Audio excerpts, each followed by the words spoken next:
আছিও এখন আজিমুন্নিসা বেগমের সমাধিস্থলে। সুখদেব গোস্বামী, আপনি কি যাবেন? এই যে দেখুন এখানে লেখা আছে আজিমুন্নিসা বেগমের সমাধি, মুর্শিদ কুলি খানের কন্যা। এখানে টোটাল এটা আছে। জানো তো? এই যে এখানে কিন্তু প্রবেশ নিষেধ, সরি প্রবেশ বিনামূল্যে। আই এম ভেরি সরি, এখানে প্রবেশ বিনামূল্যে। এখানে যেন কোনো আপনার টাকা দিতে লাগবে না, কোনো এন্ট্রি ফি নেই, কোনো ভিডিও করতে পারবে না বা ফটো তুলতে পারবে না, কিচ্ছু নেই। এখানে সব কিছু করতে পারবেন, কোনো অসুবিধা নেই। আসুন দেখুন। আর এখানের মেন হিস্ট্রি হচ্ছে কি, এই যে আজিমুন্নিসা যিনি ছিলেন, উনি একটা মানে কনসেপ্ট ছিল, উনি বাচ্চাদের কলিজা খেতেন, ঠিক আছে। ওনার ধারণা ছিল যে বাচ্চাদের যদি কোনো রকমভাবে কলিজা কেটে খাওয়া যায় তো সেখান থেকে ওনার কিছু সামথিং পুণ্য হবে বা ওনার আয়ু বৃদ্ধি হবে বা এরকম কিছু একটা ওনার চিন্তাভাবনা ছিল। তো সেই চিন্তাভাবনাটাকে উনি বাস্তবায়িত করার জন্য বাচ্চাদের কলিজা কাটতেন এবং সেটা খেতেন।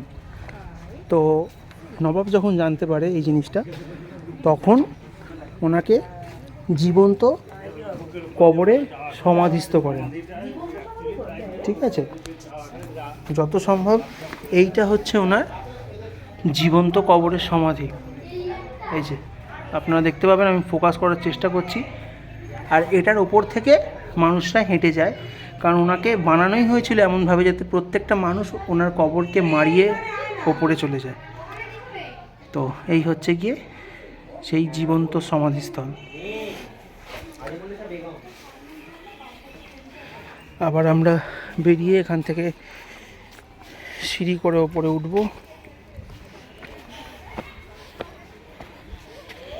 এই যে এই নিচটায় হচ্ছে সমাধিস্থা আছে, এই যে সমাধি আমরা নিচে দেখে এলাম। আর এটা হচ্ছে কি আমাদের মারিয়ে যেতে হয়, এটাই ওনার একটা দণ্ড টাইপের বলতে পারেন।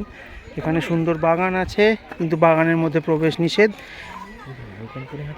দেখো তোকে, তুমি চিনতে পারবে, সাইড দিয়ে কোন যাবে, ভালো করে দেখো, দেখবে। হ্যাঁ, আর এই যে হচ্ছে গিয়ে কিছু ভগ্নপ্রায়।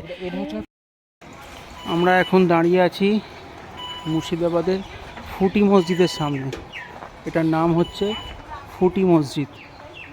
কাটরা মসজিদকে টক্কর দেওয়ার জন্য নবাব সরফরাজ খান এই মসজিদটাকে এক রাতের মধ্যে বানানোর চেষ্টা করেছিল, কিন্তু ওনার ছেলে মারা যাওয়ার জন্য এই মসজিদটা আর হয়ে ওঠেনি।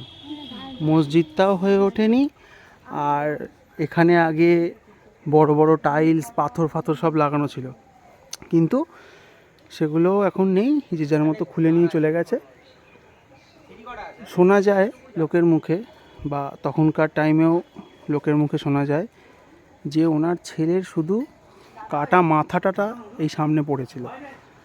ধরটাকে আজ পর্যন্ত কেউ ডিসকভার করতে পারেনি। মানে এখন তো এটা ফসিল হয়ে গেছে, কিন্তু তখনও ধরটা কেউ পায়নি ওনার ছেলের, শুধুমাত্র কাটা গলাটা পাওয়া গেছিলো। তো তারপর থেকেই মসজিদটা অ্যাবান্ডন করে দেওয়া হয়। না এখানে কোনো ইবাদত হয়, না কোনো কিছু হয়েছে, নাথিং। এবার আপনাকে একবার ভেতরটা দেখিয়ে নিয়ে আসি, চলুন।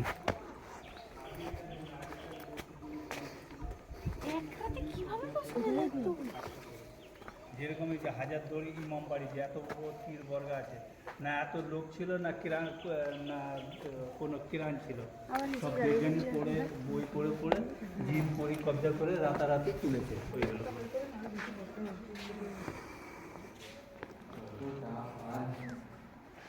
সব বাংলা ইট দিয়ে খালি চুন সুরকি দিয়ে তৈরি করা। আর কত 40 ইঞ্চি 50 ইঞ্চি চাওয়া, এসব সব মার্বেল ছিল, পাথরগুলো সব খুঁড়ে খুঁড়ে নিচে। আর ওই দিক থেকে সিঁড়ি আছে উপরে ওঠা।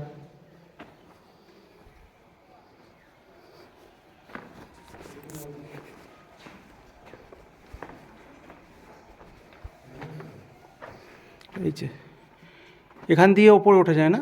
হ্যাঁ, এটা দিয়ে এটা দিয়ে ওপরে ওঠা যায়। হ্যাঁ, দুই দিকে সিঁড়ি আছে।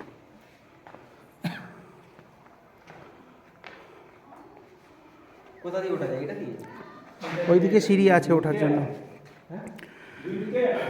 এক রাতের মধ্যে মসজিদ। এবার এটা সবার মাথায় স্ট্রাইক করবে যে এক রাতে এত বড় একটা স্ট্রাকচার করা কিভাবে সম্ভব। এটাও লোকের মুখে শোনা যায় যে নবাব বিভিন্ন রকমভাবে ইবাদত করে বা অনেক রকম কলাকৌশল করে বিভিন্ন জিন পরি এদেরকে দিয়ে এই কাজটা করায়।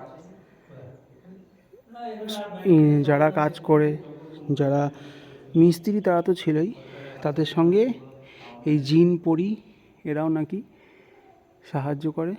সাহায্য করতে তবে এটা তৈরি হয়েছে। নাহলে এরকম স্ট্রাকচার এক রাতের মধ্যে মানুষের পক্ষে তৈরি করা কোনো দিন সম্ভব না, কোনো দিন না। ঠিক আছে, ওই যে ওই ফাঁকাগুলো দেখতে পাচ্ছেন না, ওই ফাঁকা, তারপর ওই সাইডে ওই ফাঁকাগুলো আছে, ওখান দিয়ে সিঁড়ি আছে, সিঁড়ি দিয়ে এ ওপরেও ওঠা যায়। এখন আমরা উঠছি না, আমাদের আরও অনেকগুলো সাইট সিন করতে হবে। যদি আপনারা ভিজিট করতে আসেন তো উঠতে পারেন, কিন্তু এটা পুরো জনমানবহীন এলাকা, এখানে কেউ নেই, এখানে কেউ সাইট সিন করতে আসে না।